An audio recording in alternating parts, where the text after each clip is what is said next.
Welcome to the Spiritual Artist Podcast. This is Chris Miller. I invite you to join me as I interview artists from a variety of disciplines. We'll share powerful stories and lessons learned while making their art.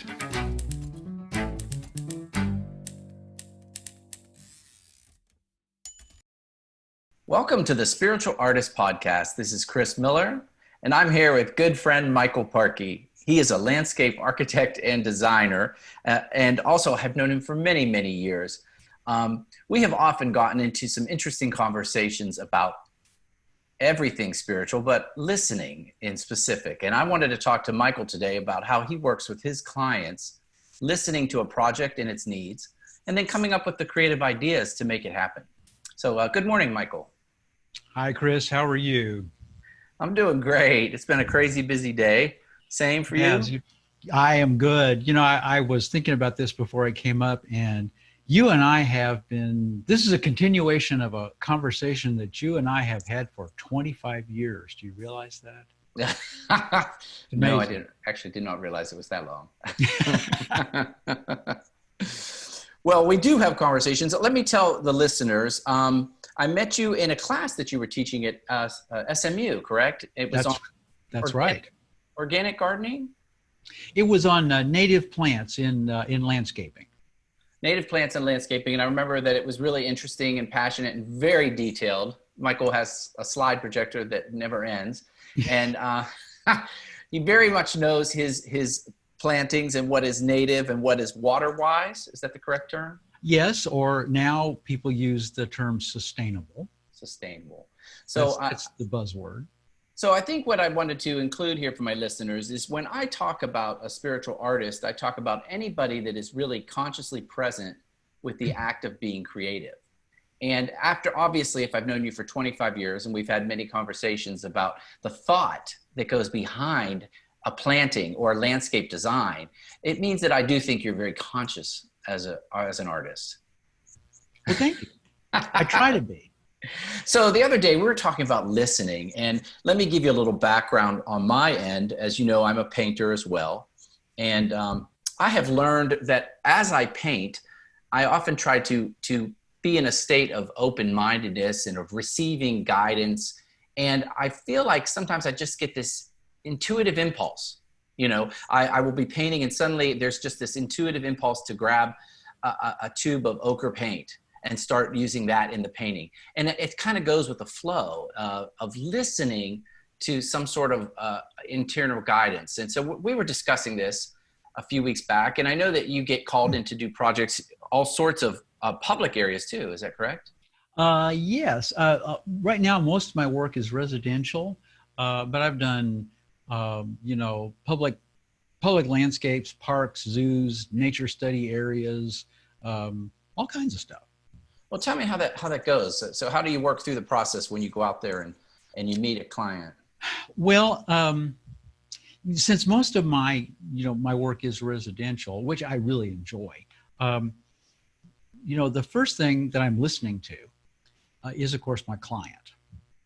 And, people have, functional requirements, things they want to accomplish. They have their own tastes, what they like, what they don't like. And a lot of times what I do with them is I try to get them to put together scrapbooks of photographs, because that's the easiest way for me to communicate with them and learn their taste. Because, I have design jargon, and I can say, well, this follows the golden ratio, blah, blah, blah, blah, blah. And, most people have no idea what I'm talking about. But if they show me a picture of something that they like or something that they don't like, then it's really easy for me to understand what they want, how they want it to look. And so that's the first part of the listening. Okay. And then the second part of the listening, and some people would just call this observation, but I like listening better because I have to listen to the site. I have to look at the area where this landscape is going to go and design something, first of all, that's possible and practical, and to satisfy myself, environmentally sensitive. But it also has to work aesthetically with the site. And this is something that designers started talking about a lot about maybe 40 years ago.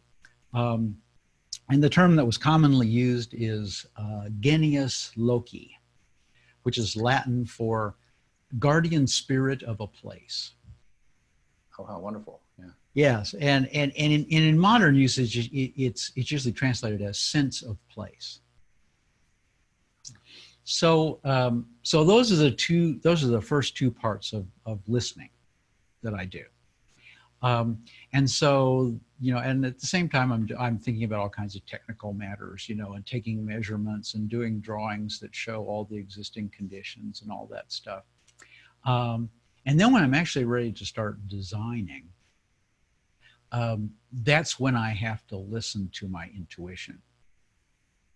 And typically what has happened is that for some time before I begin actually sitting down and trying to draw something, my subconscious or my preconscious has been working on all these things. And sometimes I get, sudden ideas, when I first talk to the client or first see the site. Sometimes I don't. But before I actually sit down to actually start the design, I have to listen to all of those things. And I'm listening to, my experience, all of the gardens I've seen in the past, all the things I like, all the things I don't like. And so all of that goes into the mix. Wow, so, it's interesting because as I've studied the process of me being an artist, I do think there's two aspects. There is almost an intellectual understanding, like what you're talking about. What will grow here? What is native to this area? What will take this amount of rainfall? But then on another side, when you talk about listening to the place, there's also an emotional feeling. It's an emotional feeling. Mm-hmm. And it's so hard to get, for me, it's hard to get my hands around that, It's hard to define that part of it. That's the slipperiest part. And landscape architecture is a problem-solving discipline, and we have lots of technical things that we have to deal with and functional things that we have to deal with first. I mean, those are the things that are absolutely necessary. But then you're also hoping and waiting for that aesthetic spark. That little inspiration that will elevate the design to something beyond just a problem-solving exercise. Huh, how interesting. So how do you feel, is there a way to create the condition for that to happen?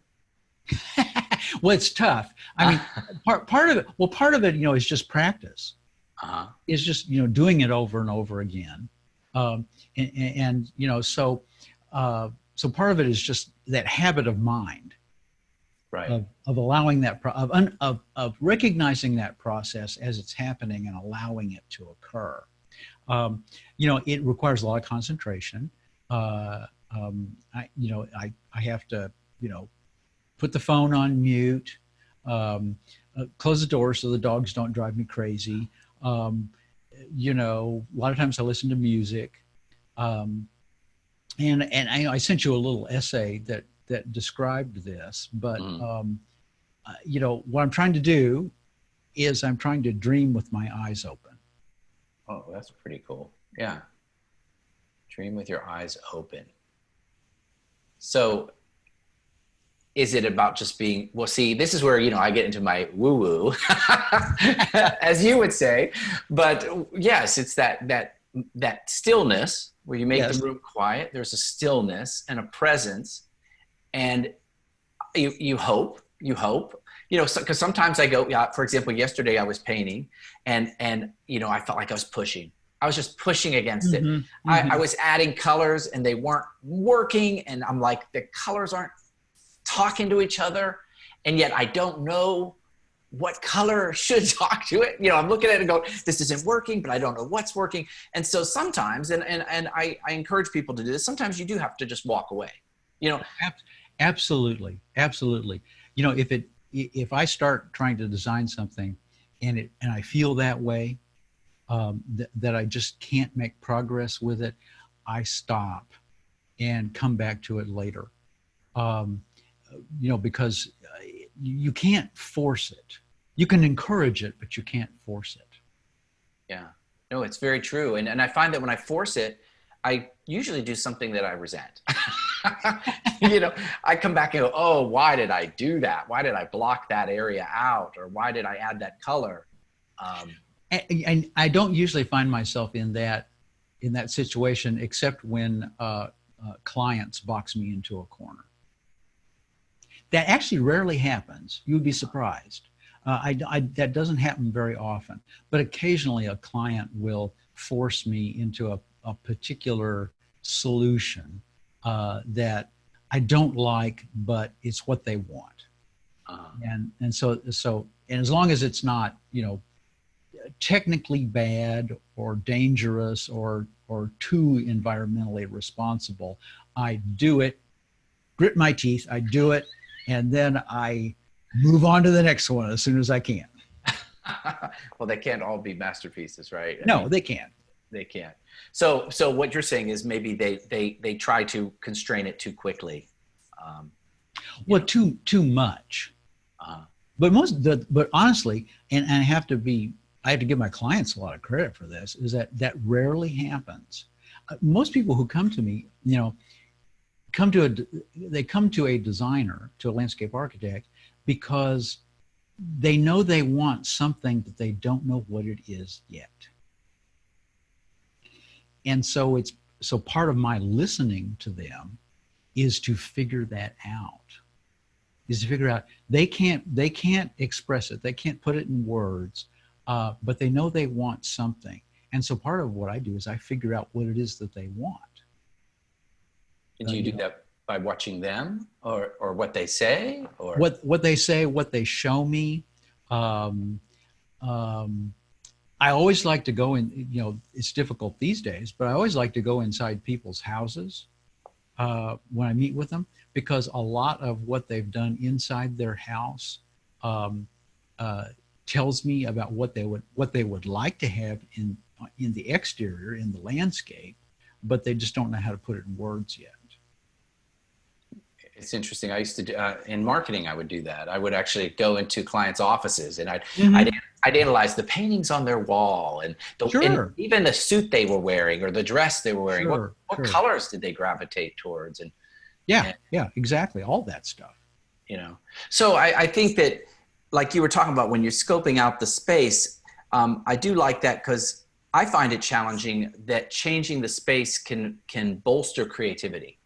So my mentor, that is a painter, she would always say, if you get tired of something you're working on, change the size of the canvas. She'd say, like, if you're doing horizontal canvases and you're doing them and you're getting bored, go get a round canvas or a real tall vertical canvas, because it's going to force you outside of that comfort zone. Absolutely. And of course, for me, I'm lucky in that my canvas is never the same. Oh, yeah. Yeah. You know, and for some landscape architects, it is. If you're doing a lot of formulaic commercial work, the canvas often is very similar. And I have done some of that work, and it is so boring. I won't do it. I'm beyond that now in my career. I just don't do that anymore. But exactly, you know, my canvas is never the same, because I have to pay attention to the site, and that is my canvas. And it has all kinds of possibilities and constraints that I have to pay attention to. Well, you know, she would say, if you have to work with the same size canvas, change your color palette. force yourself to work with a color that you're not comfortable with. I've just kind of gone through what I call my pink period, you know, because pink is it's an interesting color, but it's also a difficult color. People have strong emotional reactions to pink. It's a great mixer. It mixes with other colors. But I've done a whole series of paintings, and I think yesterday I decided I'm done with pink for a while. But but you know, I had explored it as much as I want to at this point. So you know, that's funny because I remember you telling me many times in the past when we've been talking about plants how much you hate pink. So that's funny. But you know, that thing about being forced, if the design is not working, force yourself to do something different.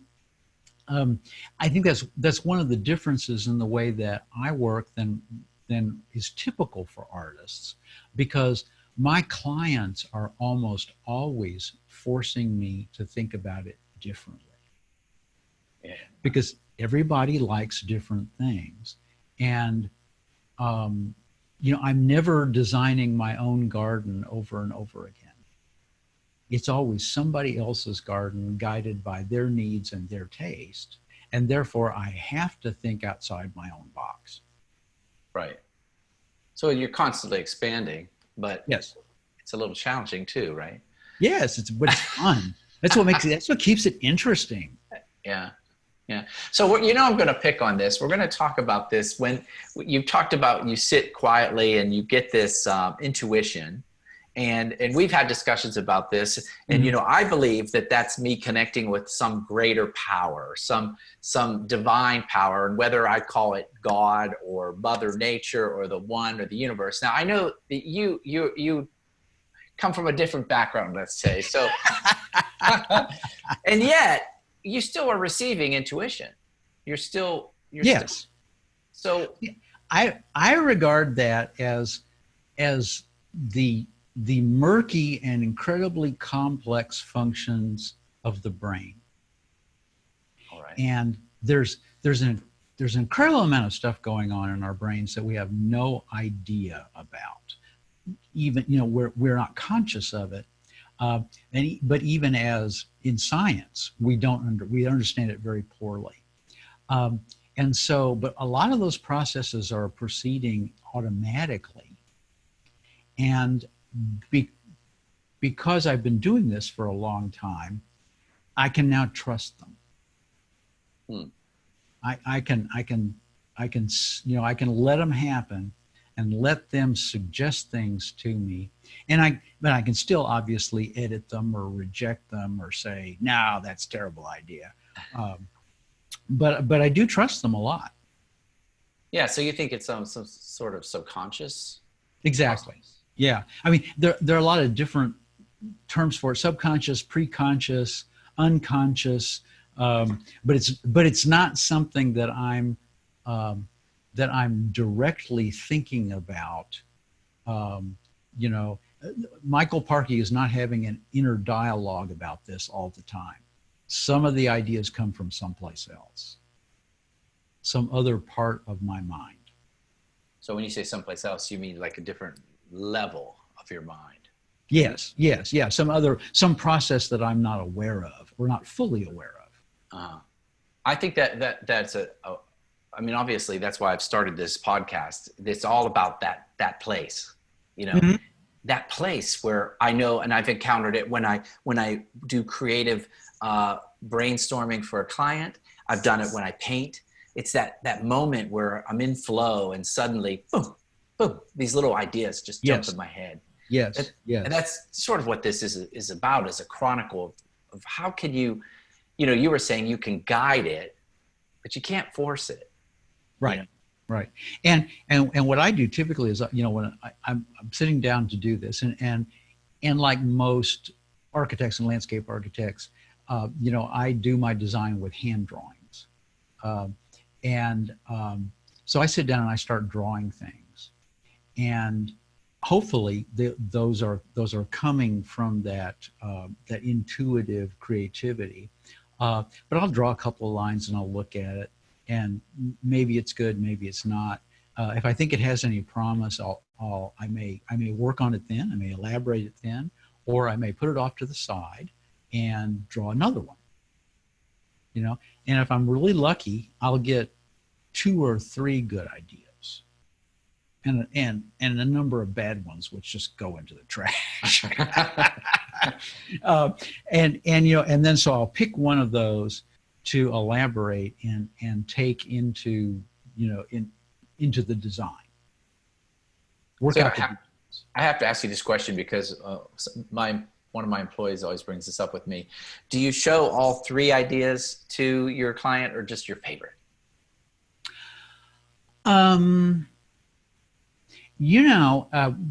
Early in my career, when I was first learning about this and when I was working for other people, not just for myself, we often, it was like a requirement to show different concepts to the client. I rarely do that anymore. I usually just go with my best idea. Sometimes if 2 different ideas or 2 different solutions to the design seem equally attractive to me, then I will show both of them to the client. But usually it's just one. Oh, really? Yeah, and what's fortunate, what tells me that I'm doing my job correctly, is most of the time, when presented with that one option, people like it. Huh. I'm sure every once in a while you get someone that's difficult. Oh, sure. It's just, I want to see another way. Sure. Well, and that's fine. That's always fine. Of course, also, I'm depicting 3-dimensional spaces with a really weird 2-dimensional symbolic language. And so a lot of the time I'm presenting this to people, this drawing, and they have a very hard time understanding what it means. That is really common. Most people cannot visualize in 3 dimensions from a 2-dimensional drawing. It's a matter of training or talent, or experience. And so that's when I talk them through it. And describe it in words and point to things on the drawing and say, okay, now this will be a such and such. And it's going to be kind of transparent so you can see through it some, but not completely. Do those kinds of descriptions with them. That helps them to understand it. Yeah, I think that is the case. And I found that myself, that a lot of people, I think that's what they hire you for. Exactly. That you have that vision. And basically you're kind of seeing something before it's created. Yes, we are pre-visualizing. Pre-visualizing, and that is a rare talent, Well, I think a lot more people could have it if they were trained to do it. Some people, it seems to happen naturally. Other people have to have a lot of training. But I think more people could do it if they got the right kind of training. There was a real famous experiment that was done a long time ago. Architecture students were asked to draw a simple floor plan of a building, house, whatever. And then they picked up all the little floor plans and they built models of them, 3-dimensional models. And then they asked these were beginning students, they asked the students to pick out which model had been built from their drawing. And they were right only about half the time. How interesting. Yeah. That's how difficult it is, even for people who want to do it, really want to do it.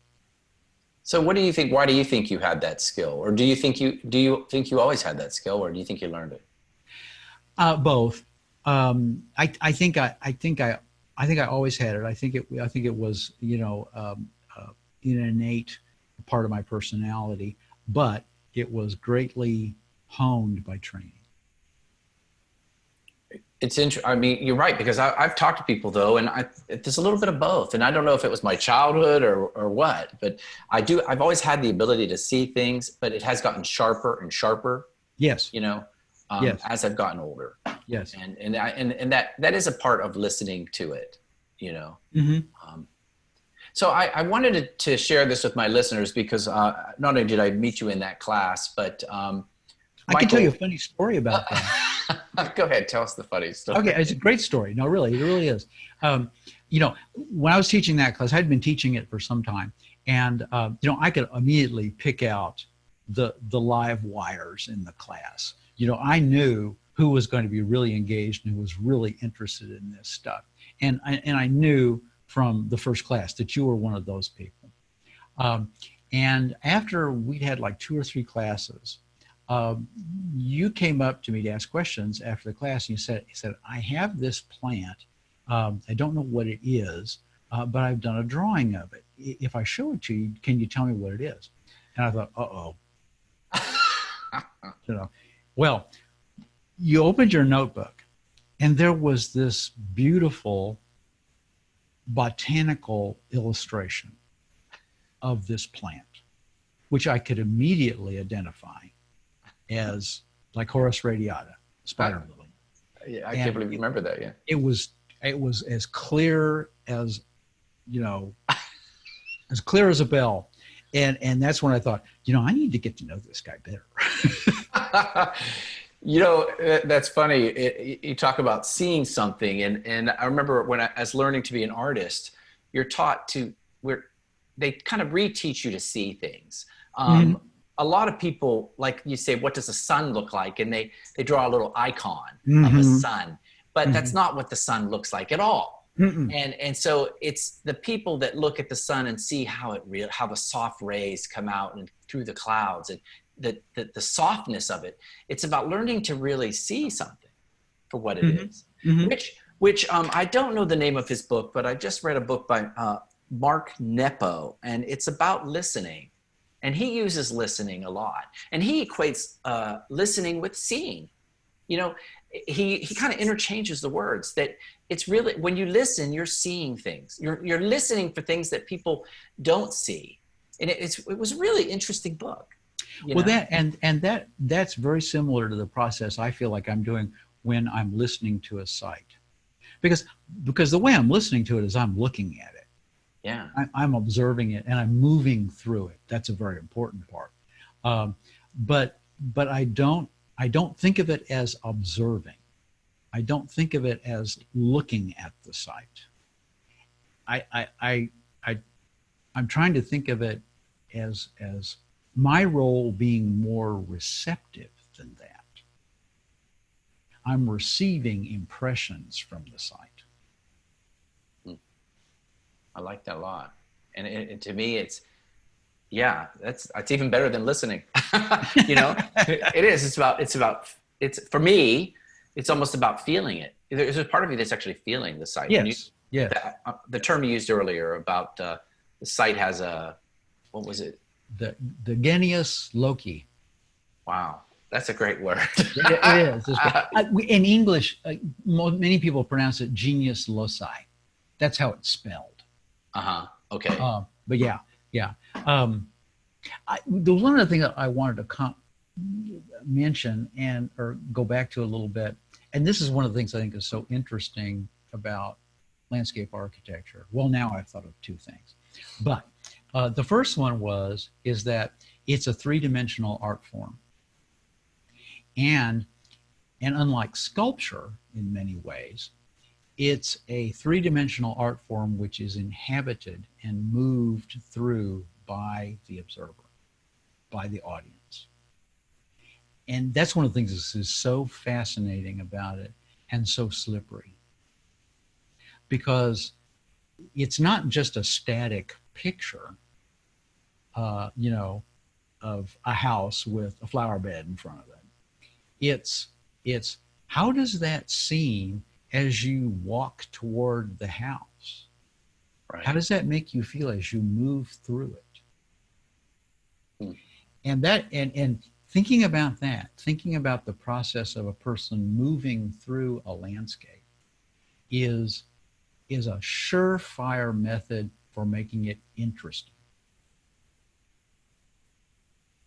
Because if you imagine how it reveals itself to you as you move through it, it will always be interesting. Oh, great. Yeah. What was the second thing you said? There was a second idea there about landscape. Oh, well, the second thing was that landscape architects tend to come in two varieties. Uh-huh. There are landscape architects who hate plants, and then there are landscape architects who love plants. And I'm, of course, one of the ones who loves plants. And so I'm fascinated by the fact that, I'm designing with things that change constantly. These are living things, and they change and they grow and they look different at different times of the year. And if you're not nice to them, they will die. Exactly. Yeah. Exactly. So that's another aspect of it that I find especially interesting. Well, what I was going to bring up a little earlier was to share with the listeners is that one of the things that you started teaching me many years back, and I've gotten waylaid with other work, was the art of bonsai, and it's that you actually do a lot of bonsai. Mm-hmm. Is that correct? Yes, still do. Been doing it for a long time. And I remember early on, I would come and I have my bald cypress in the backyard, and it's something I would probably like to get back to. But when we were talking about looking, Michael will stand there and he'll turn that plant just a little bit and look at it. Then he'll turn it a little more and look at it, and then turn it. It's a very, very thoughtful process of examination. Like you said, how does it look from every angle? Yes, tip it a little bit this way. Tip it back a little bit. Tip it forward a little bit. Exactly. And so one of the things you said that I really love is that you're not just looking for where things are, you're looking for the space where things aren't. The negative space. The negative space. The emptiness. The emptiness is as important as the objects. And that's a great lesson for any artist. When you're doing a painting or a sculpture or a landscape design or a bonsai, you need to focus on what's not there as much as you're focusing on what is there. Yeah. And it's, and in a landscape, if you just fill it up with everything, nobody can ever walk through it. It has to have empty space in it. Right. Otherwise it's useless. And even just where you have like pieces of sky popping through or exactly. Even the direction of the sun and how it hits that plot of land. Where does it come up and where does it set?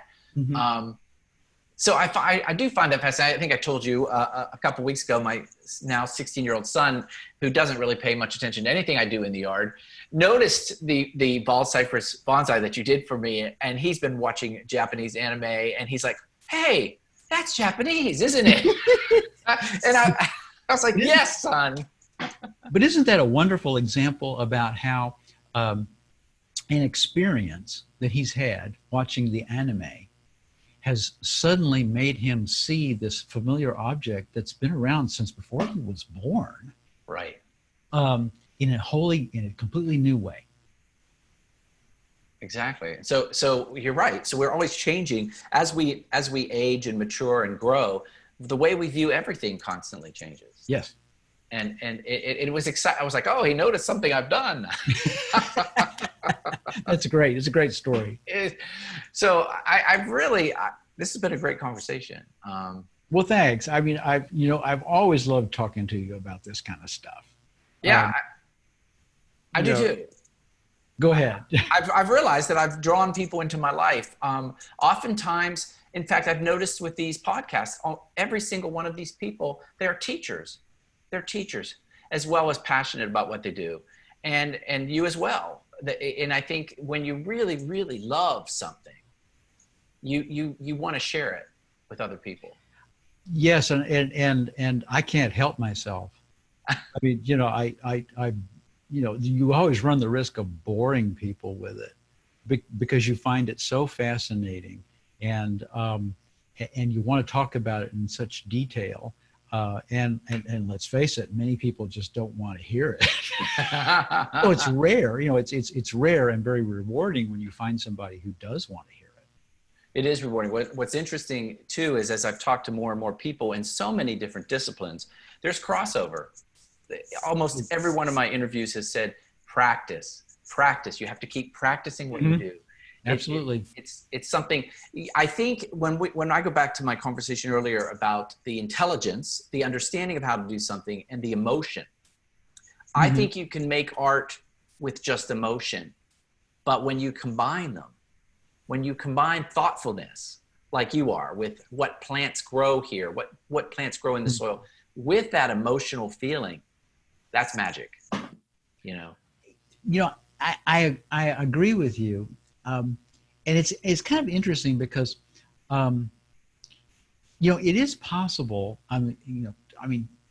To a larger extent, in the fine arts, let's call them that, to just go with the emotion, right? Feeling it and then doing it. Now, obviously, there's always the physical aspect of creating art. You have to put the paint on the canvas. You have to carve that block of stone. You have to do those things. But in landscape architecture, I rarely have that much freedom. I'm almost always, constrained by a lot of different things, but it doesn't bother me. In fact, I enjoy it. Interesting insight. Yeah. Maybe you like that constraint. Well, I do, obviously, and and again, it's one of the things that makes every design different. Right. Well, I thank you for being on the show, and well, you're very welcome. It's been a lot of fun. It'll be a lot of fun, and I will put your bio for people to check out more information in the description of this podcast. But yes, and be sure you get all those honorifics and letters behind my name. I'm very picky about that stuff. I will make sure. All right, I'll talk to you later. Great, thank you, Chris. Okay, bye. Thanks again for listening to the Spiritual Artist Podcast. Whether you're watching this show on Apple Podcasts, Spotify, Google Play, or iHeartRadio, make sure you choose the subscribe button so that you will receive updates when new segments are released. Most importantly, be still, listen, and know that you are a spiritual artist.